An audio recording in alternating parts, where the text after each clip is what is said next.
Assalamualaikum warahmatullahi wabarakatuh. Saya Widya Febrina SPD, calon guru penggerak Angkatan 11 dari Kabupaten Pasaman Barat. Kali ini saya akan memaparkan aksi nyata modul 1.4 diseminasi budaya positif di SDN 08 Koto Balingka. Assalamualaikum warahmatullahi wabarakatuh. Puji syukur kita ucapkan kepada Allah Subhanahu wa Ta'ala yang telah memberikan kita kesehatan dan kesempatan sehingga kita bisa hadir dalam acara diseminasi budaya positif yang akan dibawakan oleh CDP kita nanti, Ibu Widya Febrina. Adapun susunan acaranya, salawat berangkaikan salam, tak lupa-lupanya kita kirimkan ke arwah Nabi besar kita Nabi Muhammad Rasulullah SAW yang berupa doa Allahumma sholli ala sayyidina Muhammad wa ala ali sayyidina Muhammad. Sebagai kata-kata penghormatan yang sama-sama kita hormati Bapak Kepala Sekolah, Bapak Ibu Majelis Guru, dan karyawan-karyawati tata usaha SDN 08 Koto Balingka. Adapun susunan acara kita pada kesempatan ini, yang pertama pembukaan yang sedang berlangsung, kemudian nantinya kata sambutan dari Bapak Kepala Sekolah kita, kemudian nanti presentasi atau pemaparan dari rekan CDP kita Ibu Widya Febrina. Sebelum kita mulai acara ini, alangkah baiknya kita sama-sama mengucapkan basmalah. Bismillahirrahmanirrahim. Pada acara yang kedua, kita mohon kepada Bapak Kepala Sekolah untuk memberikan kata sambutannya di hadapan kita semua.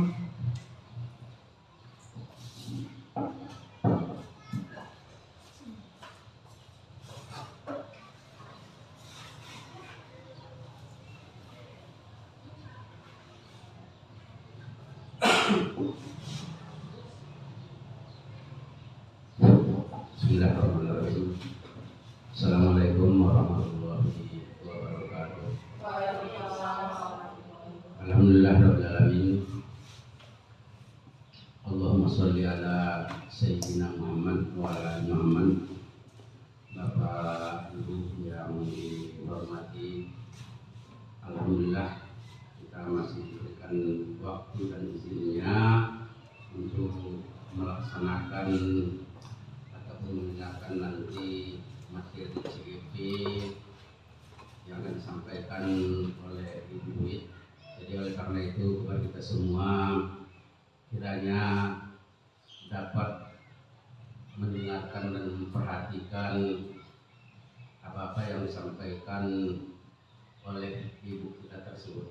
Mudah-mudahan ke depannya kita bisa meniru langkah yang alhamdulillah dari sekolah kita ini tentang CGP ini, guru penggerak ini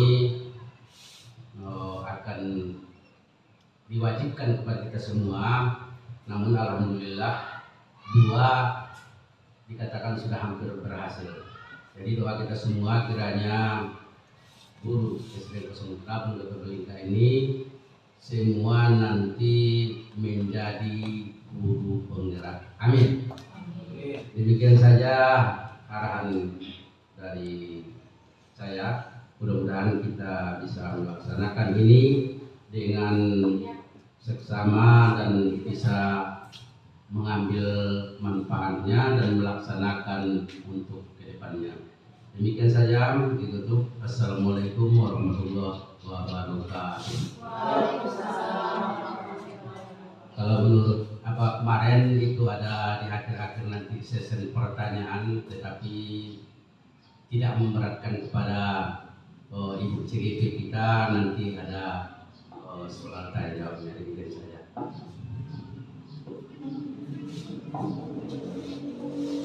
Terima kasih kepada Bapak Kepala Sekolah yang telah memberikan sedikit kata sambutan untuk kita semua. Acara selanjutnya yaitu pemaparan atau diseminasi budaya positif oleh Ibu Widya Febrina. Sekalian saya mohon undur diri, saya serahkan lagi kepada Ibu Widya Febrina.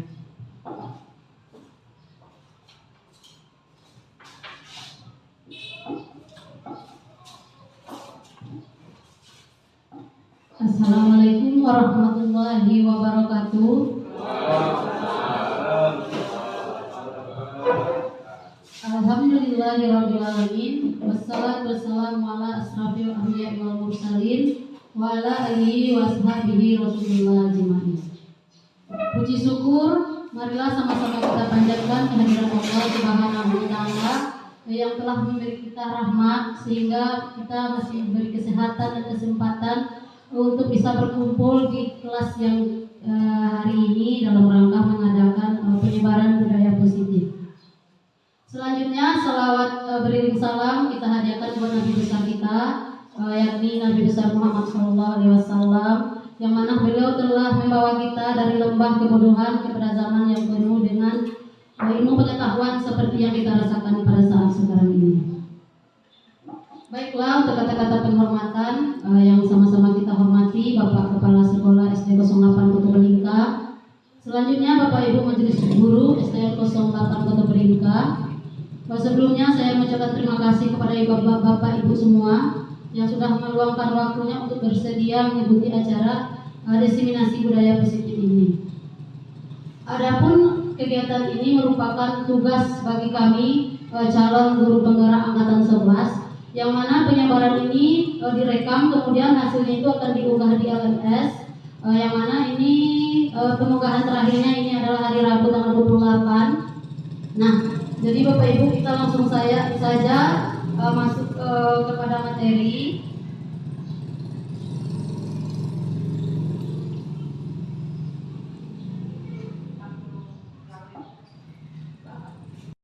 Burung kakak tua tepakkan sayap ke langit biru. Selamat datang Bapak Ibu semua.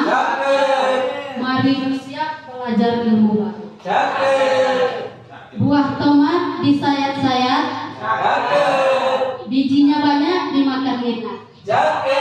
Mari belajar sepanjang hayat. Guru penggerak selalu semangat. Tepuk tangan kita semua.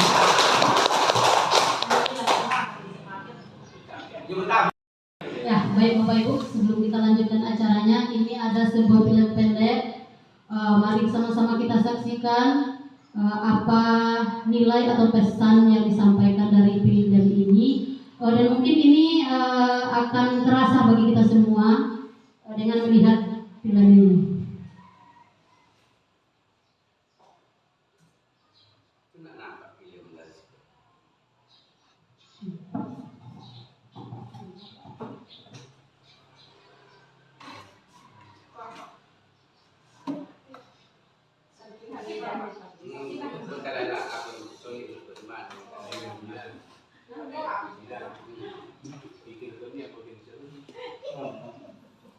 Semuanya. Sekarang coba perhatikan ada beberapa gambar di depan. Sudah nampak Bapak Ibu? Nah, kira-kira dari gambar yang 3 ini, siapa Bapak Ibu yang bisa memberikan pendapatnya tentang gambar ini? Silakan.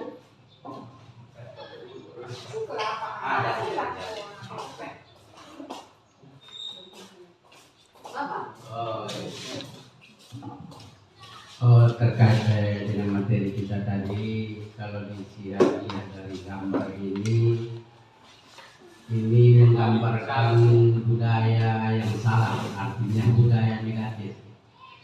Ada nampaknya itu motor yang diangkat, kemudian ibu ini entah preman ini muatannya ini melebihi kapasitas ini.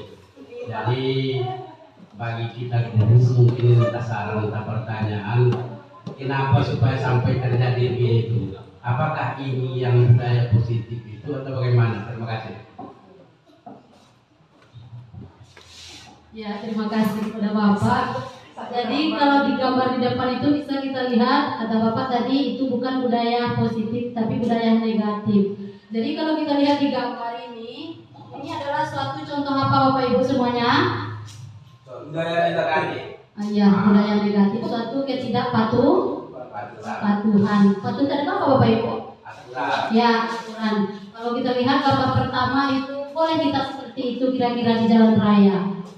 Tidak menggunakan pengaman dengan kecepatan yang di luar batas pula. Selanjutnya gambar yang kedua. Bolehkah kita menggunakan kendaraan itu melebihi kapasitas penumpang kita? Apalagi juga yang menggunakan perlengkapan berkendara seperti apa Bapak Ibu?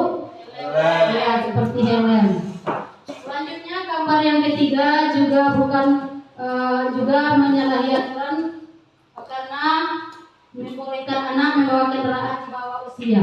Kira-kira apa dampak negatif kalau kita lihat anak-anak diperbolehkan membawa kendaraan di bawah usia itu? Coba Bapak. Kalau menurut saya, kalau kita bolehkan anak-anak berkendara di bawah umur, maka kecelakaan semakin meningkat di Indonesia. Terima kasih. Ya, terima kasih Bapak Hamidar, betul sekali. Ketika kita membolehkan anak-anak kita berkendara di bawah usia, mereka itu belum cukup kematangan emosinya, maka kemungkinan buruk akan terjadi, seperti mereka akan menggunakan Honda ugal-ugalan. Nah, jadi budaya-budaya seperti inilah mungkin kita sebagai pendidik bergerak dari diri kita lakukan di lingkungan sekolah kita akan mulai dari sekarang menerapkannya di dalam diri kita dan juga di satuan pendidikan kita.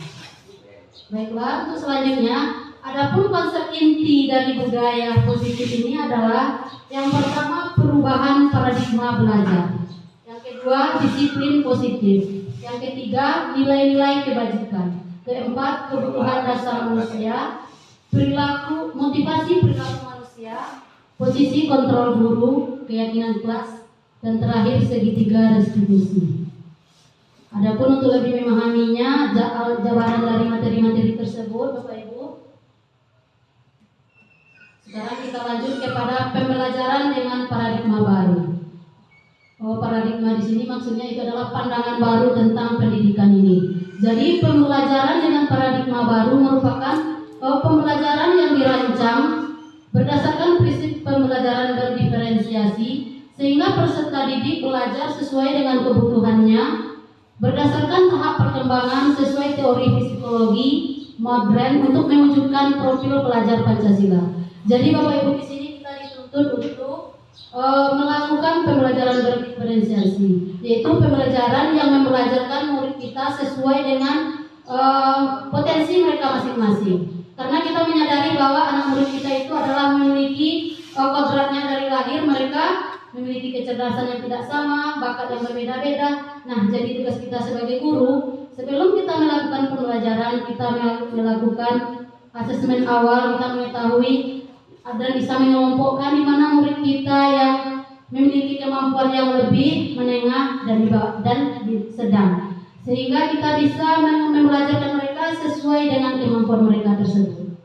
Sehingga dengan adanya pembelajaran berdiferensiasi ini diharapkan terciptanya profil pelajar Pancasila, yang mana nilai yang terkandung dalam profil pelajar Pancasila yang pertama adalah mandiri, yaitu siswa yang punya inisiatif sendiri tanpa bimbingan dari kita lagi. Kemudian yang bernalar kritis, yang mana siswa di sini bisa menyelesaikan masalah dengan baik. Kemudian kreatif, yang mana sini siswa bisa berkreasi. Kemudian bernilai gotong royong, mereka mampu bekerja sama di dalam kelompoknya. Kemudian berbineka global. Jadi di sini kita menanamkan nilai bahwa bangsa Indonesia, kita anak murid kita memiliki bermacam suku, latar belakang, agama, budaya, dan itu kita adalah tetap satu, yaitu Indonesia. Dan selanjutnya yaitu beriman, bertakwa kepada Tuhan Yang Maha Esa. Nah, ini yang paling dasar yang kita terapkan kepada anak didik kita. Alhamdulillah kita di sekolah sudah mulai menerapkannya. Salah satunya itu kegiatan tahfiz, yang mana kita sudah menerapkan anak kita membaca Al-Quran pada hari Selasa dan Kamis. Kemudian pada kegiatan hari Jumat, ini salah satu contoh profil Pancasila, beriman dan bertakwa kepada Tuhan Yang Maha Esa. Baik, untuk selanjutnya miskonsepsi tentang teori kontrol. Mungkin yang selama ini terjadi pada kita, bahwa ilusinya guru itu mengontrol murid. Kemudian ilusi bahwa semua penguatan positif, efektif, dan bermanfaat. Dan yang ketiga, ilusi bahwa kritik dan membuat rasa bersalah mampu menguatkan karakter. Dan yang terakhir, ilusi bahwa orang dewasa berhak memaksa. Jadi mungkin selama ini Bapak Ibu kita beranggapan bahwa kritik yang kita berikan kepada anak didik kita akan membuat mereka merasa lebih dewasa atau mandiri. Tapi sebenarnya kadang-kadang kata-kata yang kita lontarkan, ucapkan justru lebih membekas di hati mereka. Jadi itu akan menjadi memori yang dalam yang mungkin akan berlanjut setelah mereka dewasa nanti. Jadi bagaimana kita di sini ketika kita anak berbuat salah, kita memberikan kritikan, tetapi itu membangun, tidak menyakiti hati anak kita. Begitu juga dengan bahwa orang dewasa itu berhak memaksa. Jadi walaupun kita seorang guru, lalu kita memaksa anak kita harus begini, harus begitu, rupanya tidak. Jadi kita harus mengajarkan anak kita sesuai dengan kemampuannya. Kita harus menciptakan pembelajaran yang berpusat kepada murid. Kita harus menghamba kepada murid. Dengan cara kita, karena kita adalah tuntunan, maka kita harus memberikan contoh teladan yang baik terhadap murid kita. Dan selanjutnya, berikut adalah paradigma stimulus respon kepada pendekatan teori kontrol. Yang pertama itu realitas kebutuhan kita sama, sedangkan teori kontrolnya realitas kebutuhan kita berbeda.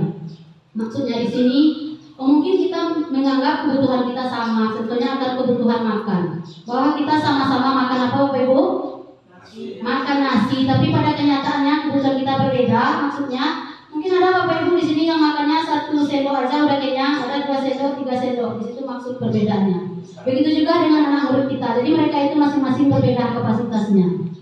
Kemudian stimulus yang kedua, semua orang melihat hal yang sama. Tapi teori kontrolnya setiap orang memiliki gambaran yang berbeda. Selanjutnya, kita mencoba mengubah orang agar berpandangan sama dengan kita. Sedangkan teori kontrolnya kita harus memahami pandangan orang lain tentang dunia.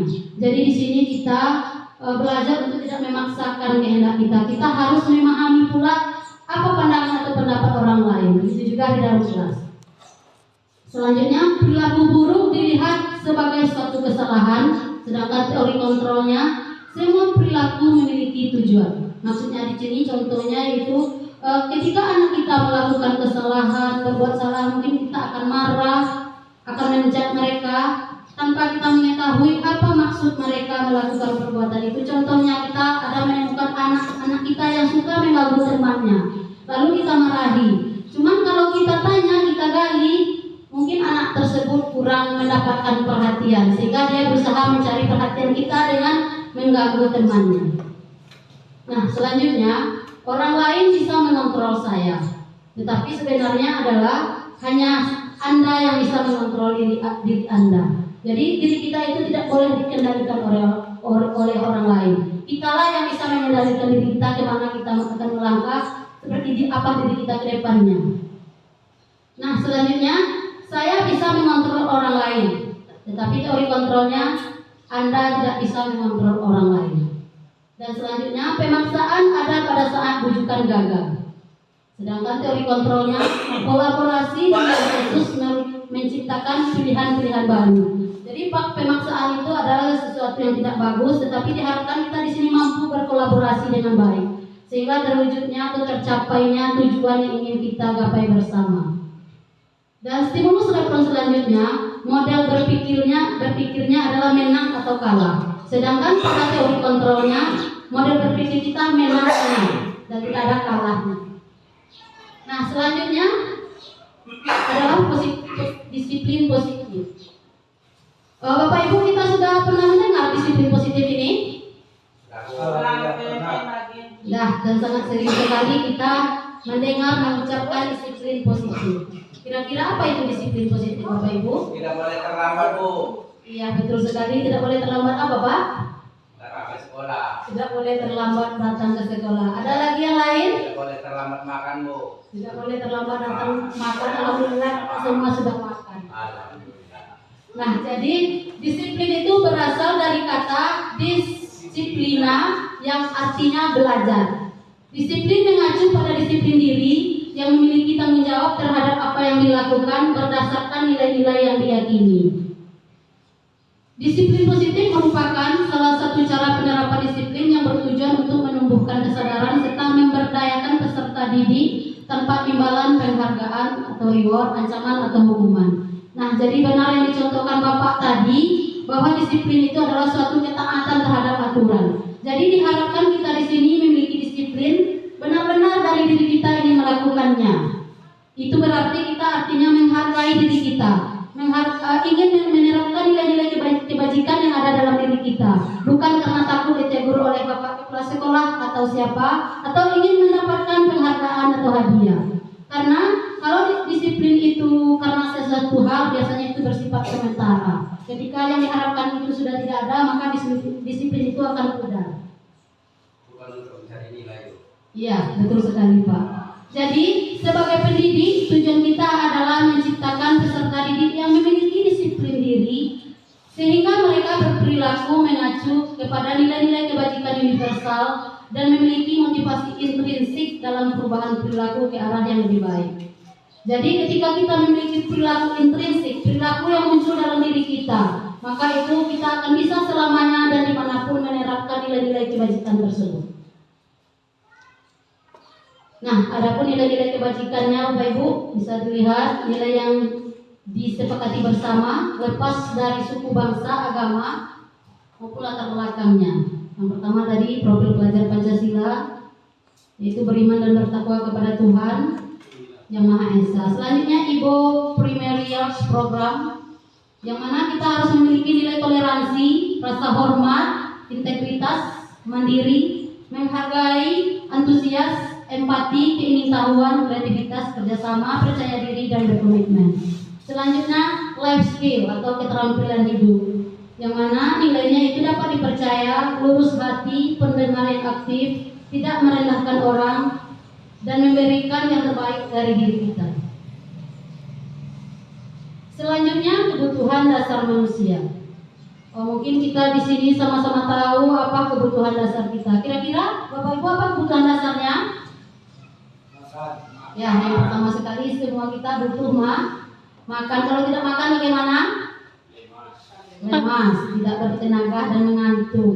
Nah, jadi kebutuhan dasar itu pada dasarnya setiap manusia itu sama, yaitu adalah segala sesuatu yang kita lakukan untuk mendapatkan apa yang kita inginkan. Seluruh tindakan yang kita lakukan memiliki tujuan tertentu, dan semua usaha terbaik yang kita lakukan adalah dalam rangka agar kebutuhan dasar kita terpenuhi dengan baik. Adapun di sini ada 5 kebutuhan dasar manusia. Yang pertama itu bertahan hidup. Jadi untuk bertahan hidup kita manusia itu yang pertama membutuhkan makanan. Yang kedua kita membutuhkan pakaian dan tempat tinggal. Begitu juga dengan keamanan dan kesehatan. Atau kita tidak punya tempat tinggal, maka rasanya kita tidak membutuhkan kebutuhan yang lain. Jadi yang paling dasar pada diri manusia itu, begitu juga dengan anak murid kita, kebutuhan yang harus terpenuhi itu yang pertama adalah kebutuhan bertahan hidup, di mana anak kita mendapatkan makanan yang cukup, mendapatkan tempat tinggal yang layak, mereka memiliki kesehatan yang baik serta rasa keamanan karena mereka merasa dilindungi mungkin.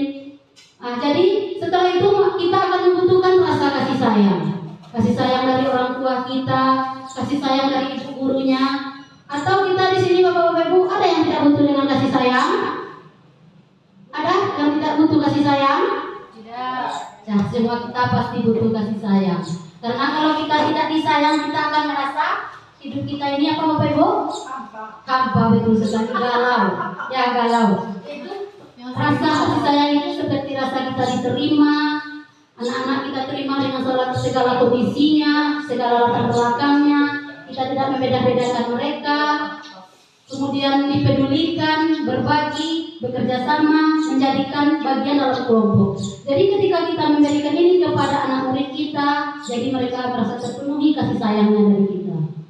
Selanjutnya itu adalah penguasaan. Kebutuhan yang ketiga yaitu penguasaan. Yang mana di sini penguasaan ini adalah sebuah harga diri. Yang mana kita ataupun anak murid kita itu merasa ingin diakui. Itulah penguasaan. Dianggap memimpin, berprestasi, dan didengarkan oleh teman-temannya. Maksudnya di sini pernah kita di dalam kelas melakukan piloting suara untuk mengangkat ketua kelas? Ya, apakah pernah anak bapak ibu yang dengan kesadarannya sendiri bersedia menjadi ketua kelas? Ya, berarti dia sedang melakukan pemenuhan kebutuhan penguasaannya. Jadi dia itu memiliki jiwa pemimpin, sehingga dia ingin dengar, ingin menjadi pemimpin, ingin dirinya dihargai oleh teman-temannya dan juga gurunya. Nah, selanjutnya kebutuhan dasar manusia selanjutnya yaitu kebebasan. Nah, jadi setiap manusia itu, begitu juga dengan anak murid kita itu, mereka mau kebebasan, mereka tidak mau diikat. Tapi di sini adalah kebebasan yang patuh terhadap peraturan. Itu mereka ingin mandiri, memiliki peraturan, mencoba hal baru, dan mampu mengendalikan arah dirinya. Dan selanjutnya kebutuhan dasar selanjutnya adalah kesenangan.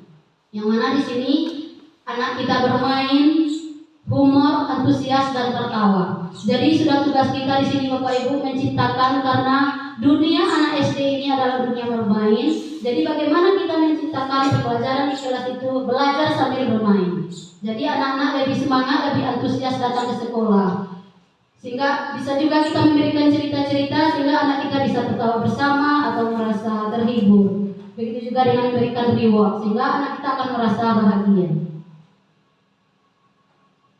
Dan selanjutnya motivasi materi perilaku manusia. Di sini tadi sudah disinggung di awal bahwa motivasi itu adalah keinginan dari diri kita untuk melakukan suatu tindakan atau perbuatan. Yang mana di sini ada 3 yang mendasari kita untuk melakukan suatu perilaku. Yang pertama, untuk menghindari ketidaknyamanan atau hukuman. Yang kedua, untuk mendapatkan imbalan penghargaan dari orang lain. Contohnya seperti yang dikatakan Bapak tadi, kita datang cepat waktu biar tidak terlambat. Nah, nanti biar tidak kena kunci sama bapaknya di luar pagar gitu. Berarti itu adalah motivasi ekstrinsik karena sesuatu hal. Karena kita takut membuat aksi nyata lalu kita datang cepat. Dan biasanya ini tidak bertahan lama karena itu datangnya dari luar. Atau karena kita ingin mendapatkan pujian atau penghargaan. Dan yang paling bagus itu dan yang diharapkan itu adalah motivasi intrinsik, yaitu untuk menjadi orang yang mereka inginkan dan menghargai diri sendiri dengan nilai-nilai yang mereka percaya. Dari motivasi ini memang lahir dari diri kita sendiri untuk menerapkan nilai-nilai yang kita yakini, nilai-nilai kebajikan yang kita yakini itu. Selanjutnya, teori hukum, konsekuensi, dan restitusi. Minum dulu. Tutup dulu video.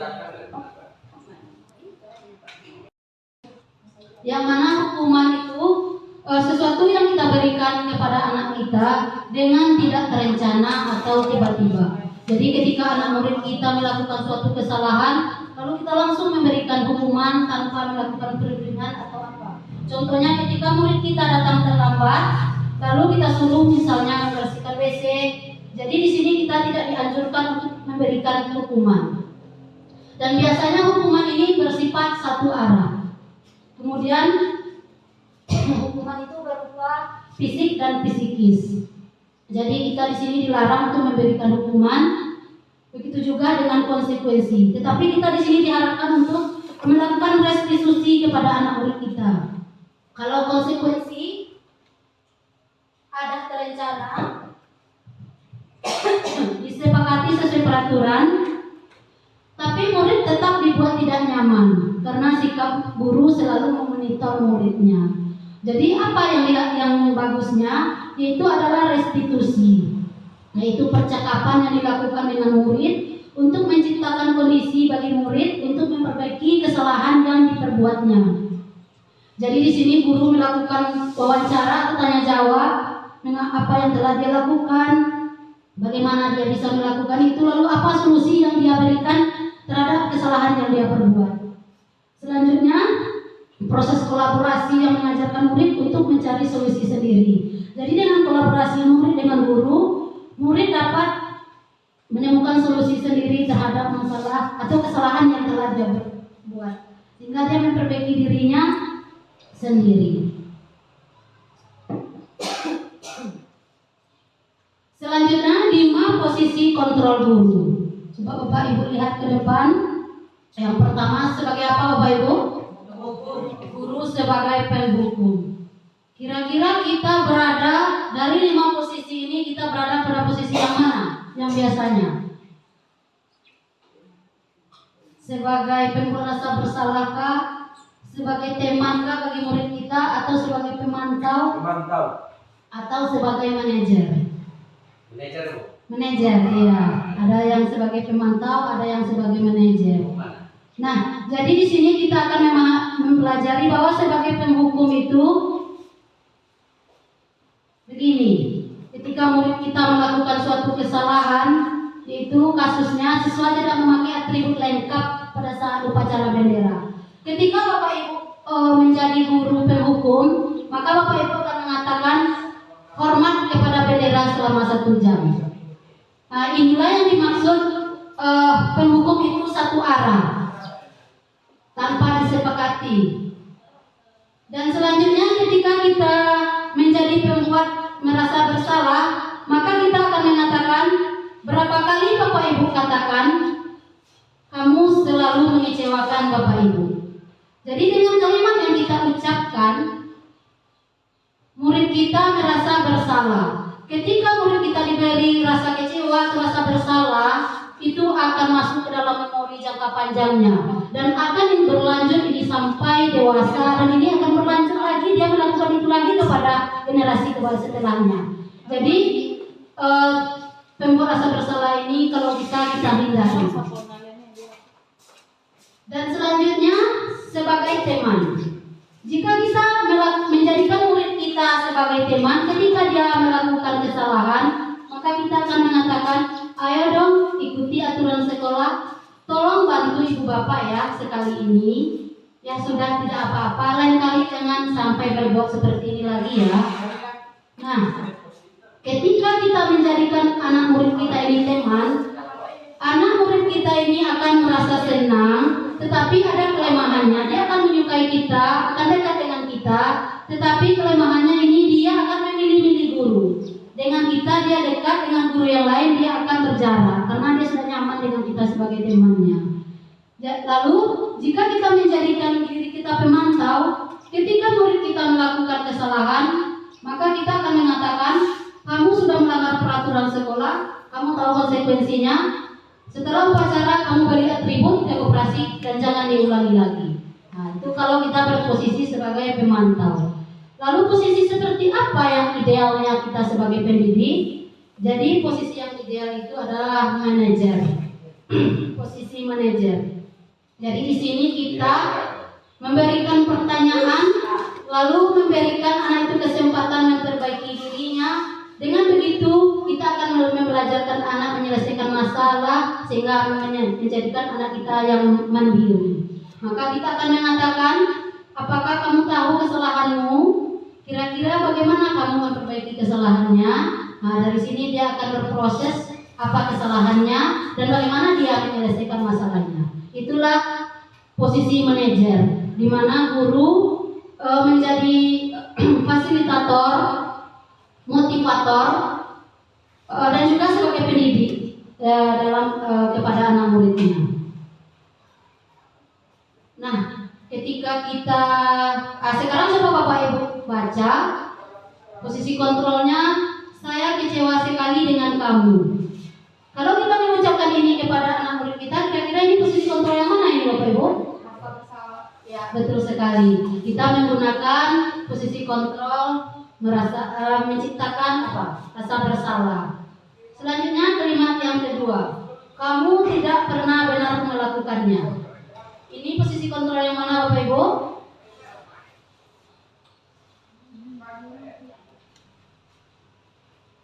Ada yang bisa? Ini posisi kontrol yang mana?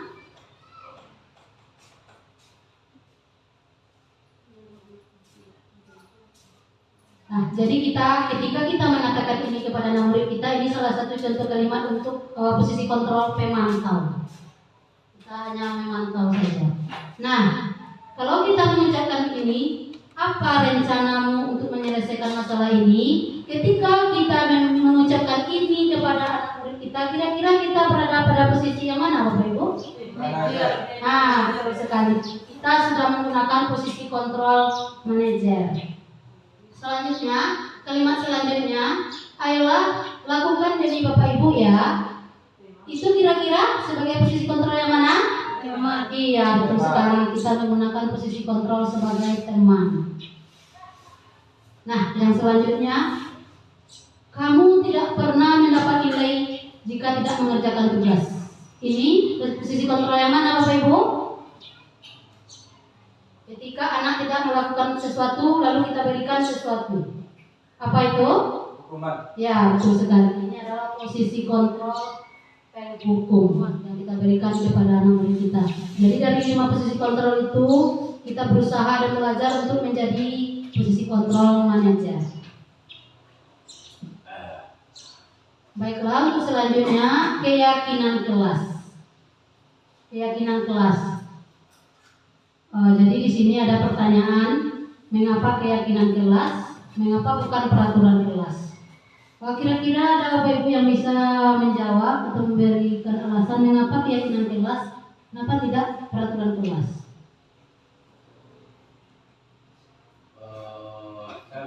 Coba. Kalau mengapa keyakinan kelas, mengapa bukan peraturan kelas.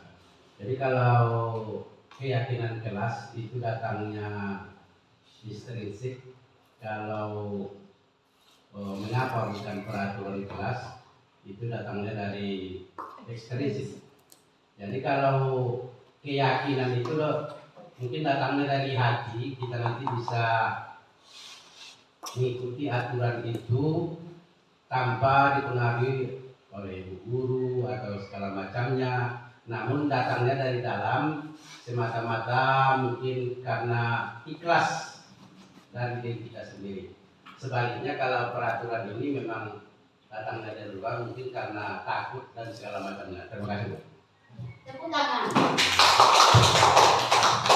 Iya, betul sekali. Mengapa keyakinan kelas? Kenapa tidak peraturan kelas? Jadi keyakinan kelas itu diciptakan berdasarkan dari sesuatu yang telah kita sepakati bersama, disetujui, dan merupakan suatu keinginan atau kebutuhan yang ada di dalam kelas tersebut. Sedangkan peraturan kelas itu biasanya bersifat sebelah pihak aja, mungkin dari gurunya aja atau dari sekolahnya aja. Entah itu dibutuhkan oleh murid kita atau tidak.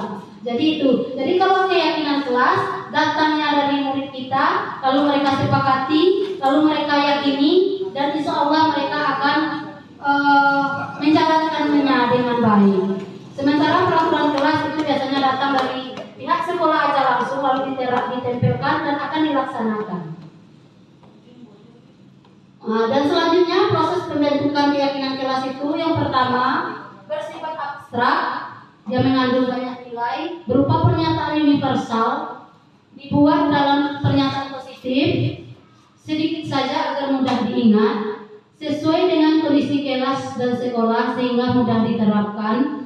Semua warga sekolah atau warga kelas dilibatkan saat membuat keyakinan kelas. Nah, jadi itu bedanya keyakinan dengan peraturan. Maksudnya di sini, contohnya di sekolah kita ini salah satu kegiatan yang kita perlukan mungkin yang perlu kita tingkatkan mungkin kesadaran untuk menjaga kebersihan sekolah. Salah satunya membuang sampah pada tempatnya.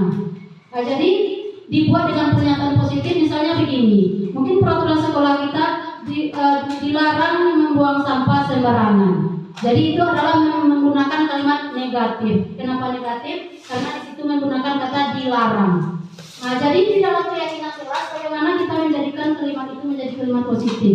Kira-kira kalau dilarang membuang sampah sembarangan, kalau diubah menjadi kalimat positif, seperti apa kalimat positifnya, Bapak Ibu? Buanglah sampah pada tempat. Ya, betul sekali. Buanglah sampah pada tempatnya. Artinya sama, tetapi kalimatnya berbeda, itu akan membuat sugesti atau mindset yang berbeda terhadap anak murid kita. Coba ketika kita membaca, buanglah sampah pada tempat, dilarang membuang sampah sembarangan. Kita mengingatnya, anak kita mengingatnya buang sampah sembarangan. Buang sampah sembarangan. Jadi itu akan mensugesti dia. Jadi buang sembarangan aja dia buang sampahnya. Lalu ketika kita ganti menjadi kalimat positif, buanglah sampah pada tempatnya. Kira-kira yang sugestinya apa? Membuang sampah pada tempat. Jadi itulah pentingnya mengganti kalimat negatif menjadi kalimat positif di dalam membuat keyakinan kelas. Singkat dan mudah diingat. sesuai dengan kondisi yang dibutuhkan oleh sekolah kita.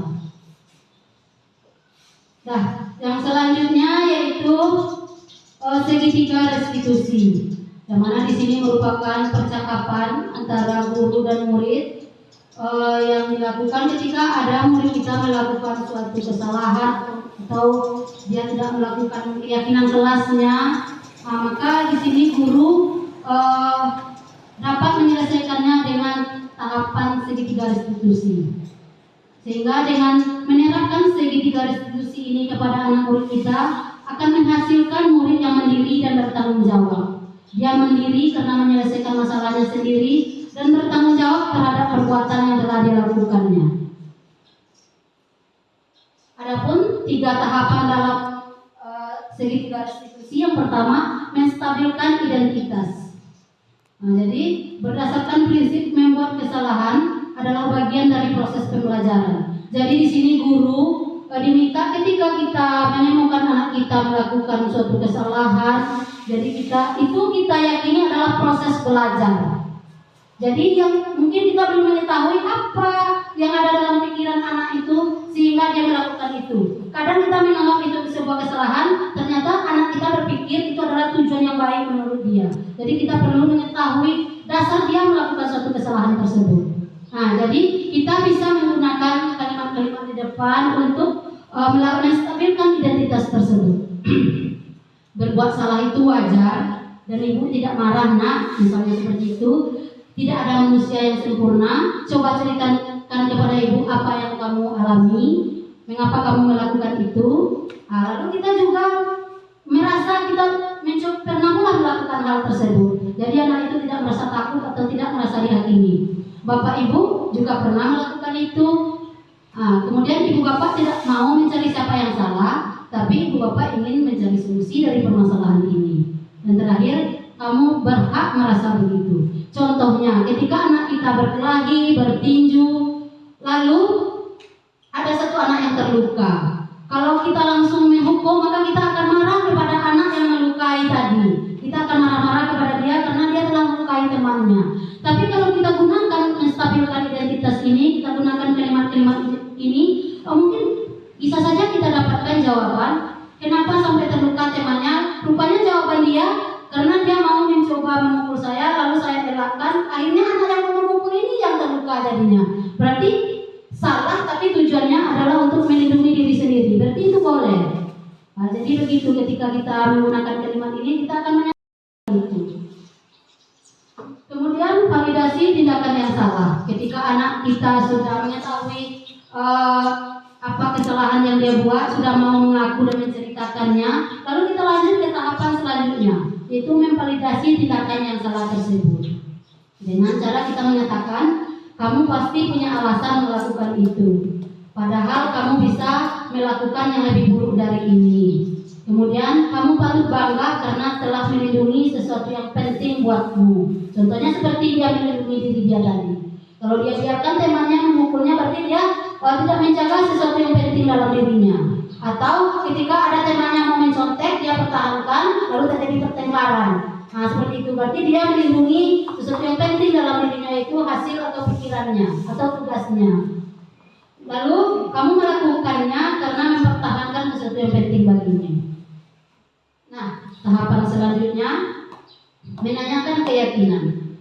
Berdasarkan prinsip teori kontrol bahwa pada dasarnya kita termotivasi secara intrinsik. Pada tahap menanyakan keyakinan ini, kita bisa menanyakan kepada anak murid kita setelah dia menceritakan, setelah kita memvaliditas kesalahan, lalu kita tanyakan kepada mereka, dengan melakukan itu kira-kira keyakinan kelas apa yang sudah kamu langgar? Apakah itu sesuai dengan keyakinan kelas kita? Seperti apa gambaran kelas ideal menurut kamu? Kamu ingin menjadi orang yang seperti apa? Lalu di sini maka anak akan menjawabnya atau memberikan solusinya. Dia bahwasannya dia sudah tidak sesuai dengan keyakinan kelas. Nah, di sini Bapak Ibu ada video singkat penerapan segitiga restitusi. Coba sama-sama kita menyaksikan.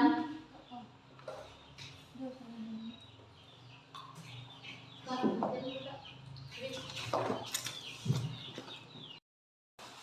Bapak Ibu coba perhatikan ke depan. Di sini ada video penyerapan segitiga restitusi dengan salah satu murid kita.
Jadi demikian Bapak Ibu video singkat tentang keyakinan kelas, yang mana kita membuat keyakinan kelas dengan salah satu murid yang terlambat datang sekolah. Setelah dia membuat identitasnya, rupanya dia terlambat ke sekolah karena terlambat tidur karena menonton TV terlalu malam.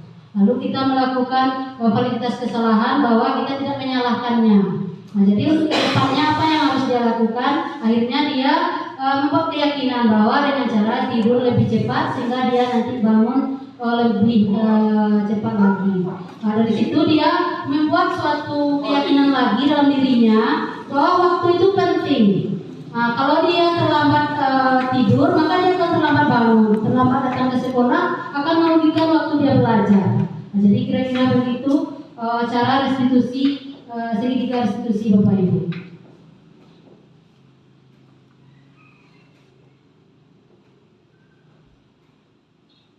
Nah, mungkin sekian paparan dari materi budaya positif. Apakah ada dari Bapak Ibu yang memberikan masukan atau saran?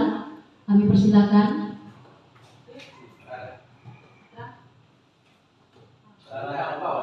Ayo Pak.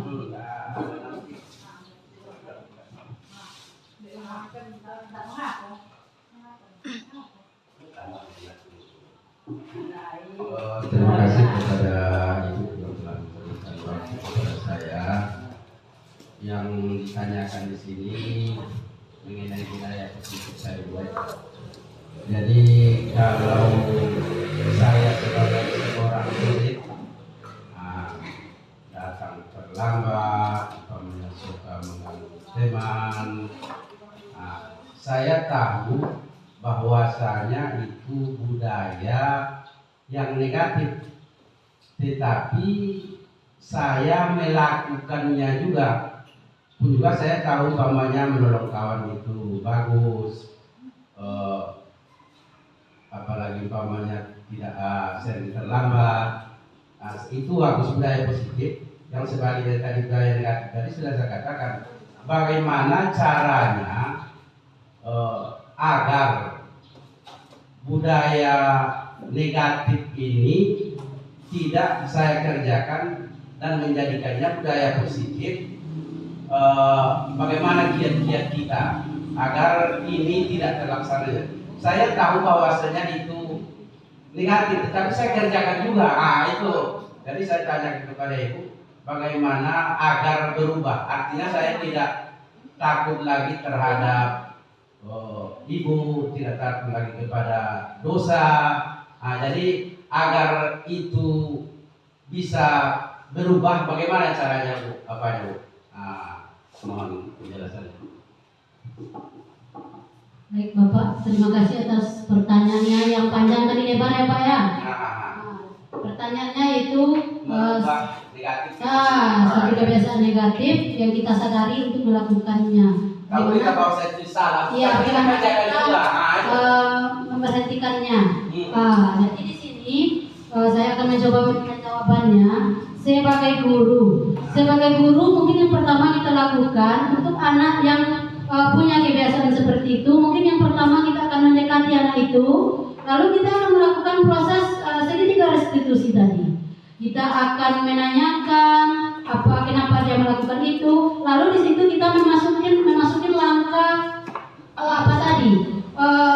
posisi kontrol kita tadi kepada anak murid kita. Kita menanyakan alasannya mengapa dia melakukan itu, lalu kita buat suatu keyakinan dengan anak murid kita dan bagaimana kita menerangkan kepada anak murid kita agar itu menjadi suatu yang tumbuh dalam dirinya, atau kita melakukan menganalisa kebutuhan dirinya.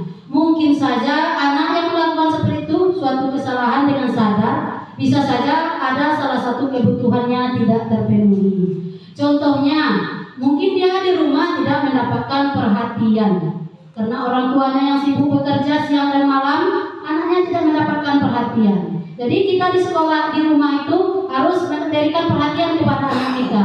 Contohnya ketika malam datang, mungkin kita mempersilakan anak kita untuk tidur, menanyakan tugasnya untuk besok, bajunya bagaimana, apakah bersih, sudah disediakan.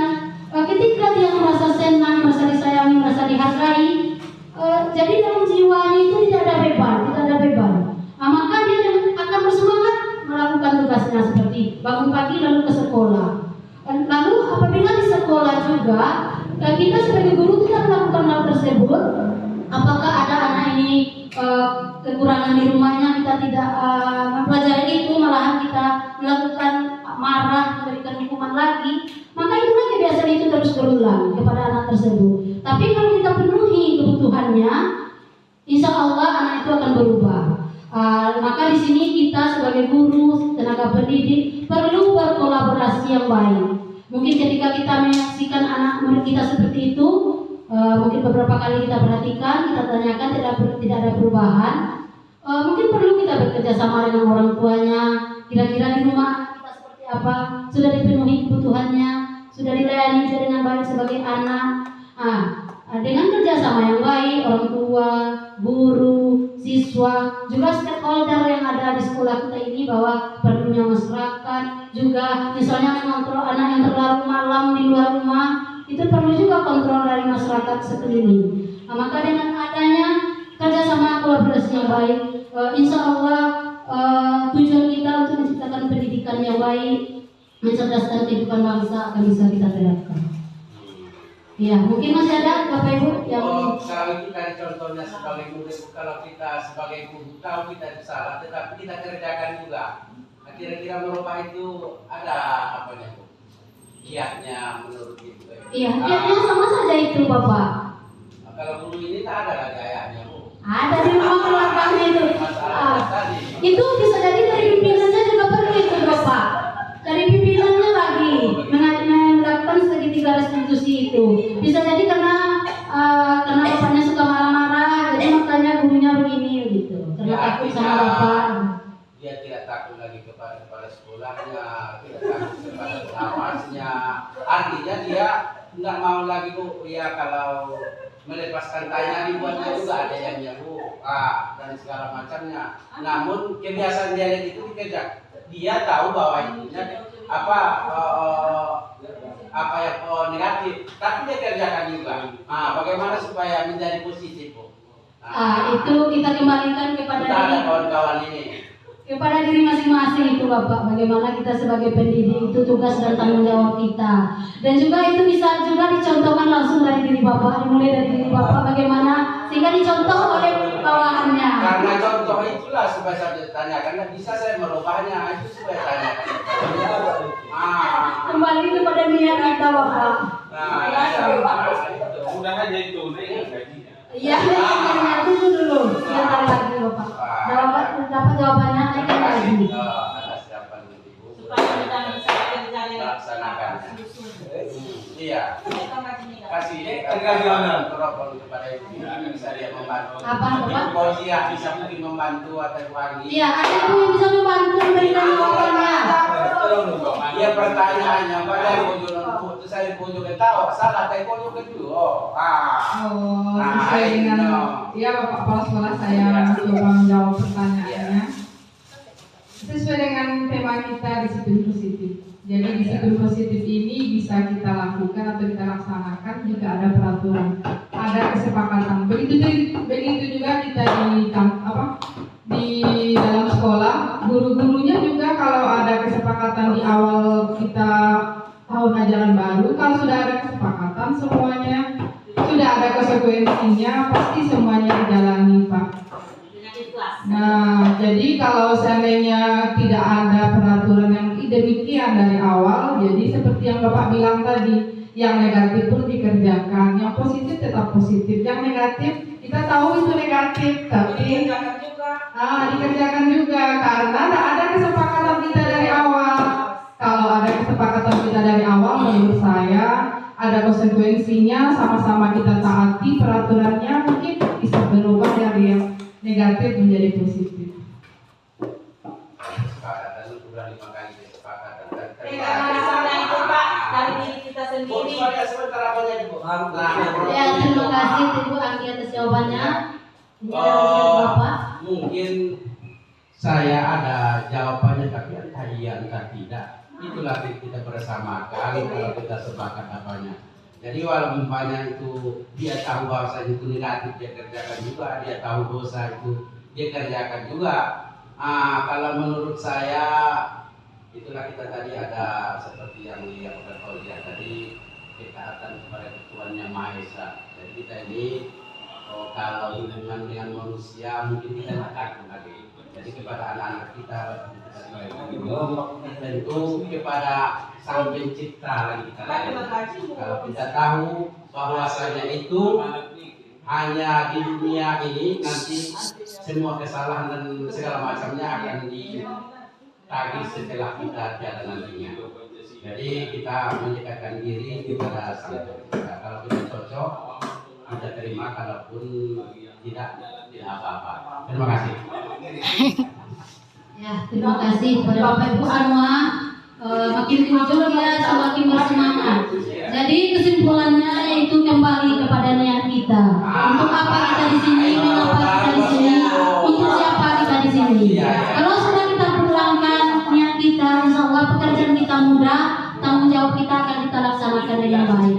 Jadi mulai dari sekarang luruskan niat kita, ikhlas melakukan tugas kita, insya Allah tugas kita akan dimudahkan segala jalan yang menentangi di dalam menjalaninya. Menjawab nadari.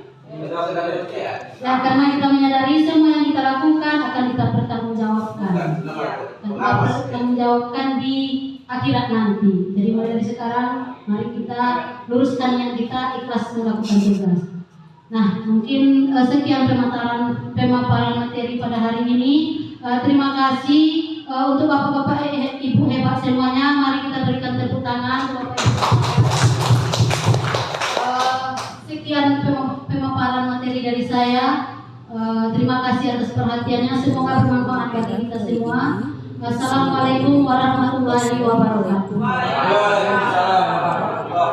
Salam guru penggerak. Tergerak, bergerak, menggerakkan.